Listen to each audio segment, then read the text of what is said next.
제주도의 봄을 수채화로 그려봅시다.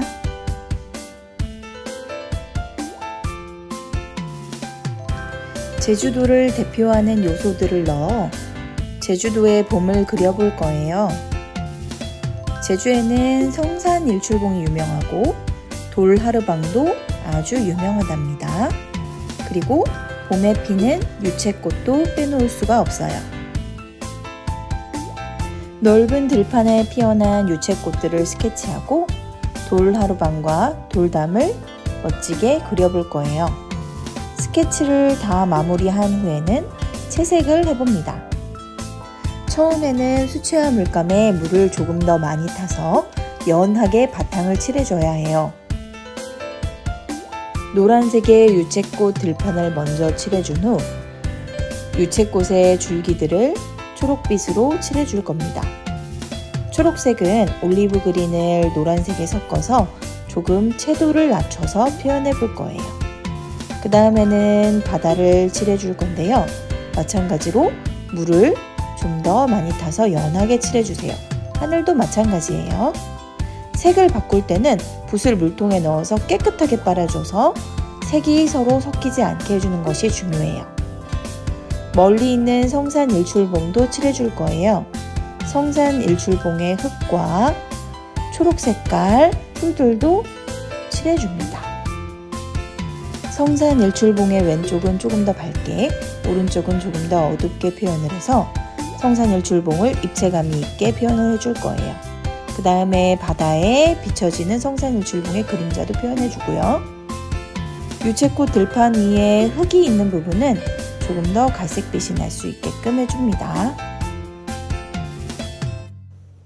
흙의 밝은 부분을 칠할 때는 갈색에 물을 많이 섞어서 연하게, 어두운 부분을 칠할 때는 고동색을 조금 더 물을 적게 하여 진하게 만들어주세요. 현무암과 돌하르방을 칠할 때는 파란색과 갈색을 섞어서 무채색이라는 색을 만들어 줄 거예요. 회색에 가까운 색인데요. 흰색을 섞지 않고 파란색과 갈색을 섞어서 만들어 봅시다. 돌하르방과 현무암 돌담도 마찬가지로 밝은 부분을 먼저 칠하고 이후에 조금 더 물감을 진하게 섞어서 어두운 부분을 칠해 줄 거예요. 제일 어두운 부분은 수채화 물감에서 검은 색깔 물감을 조금 섞어주면 제일 어두운 부분을 칠할 수가 있어요.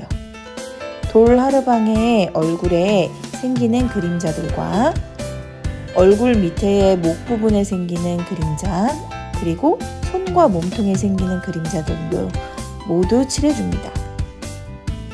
돌담과 돌하르방은 현무암 재질로 만들어져 있기 때문에 자그마한 구멍들이 뚫려 있어요. 붓으로 톡톡톡톡 찍어주면 현무암의 질감을 자연스럽게 표현할 수가 있어요.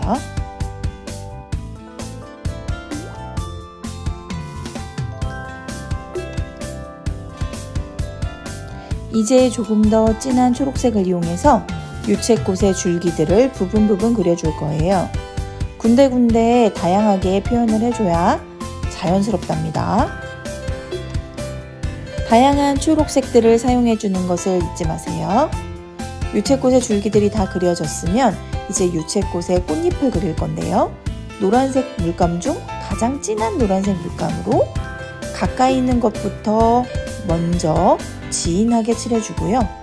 멀리 있는 것들은 조금 더 물을 타서 연하게 칠해줍니다.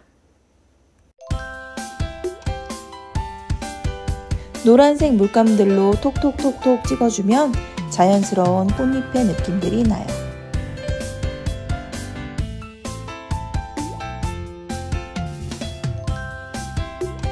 이제 노란색에 갈색을 섞어서 가장 가까이 있는 유채꽃의 어두운 부분들을 조금씩 칠해줍니다.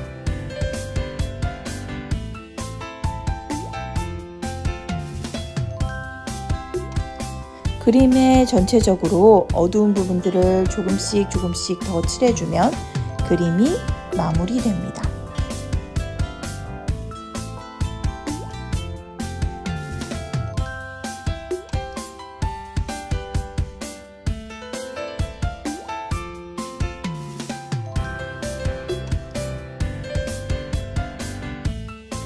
가장 앞에 있는 현무암 돌담과 돌하르방의 어두운 부분들도 검은색을 이용해서 더 진하게 만들어 주세요.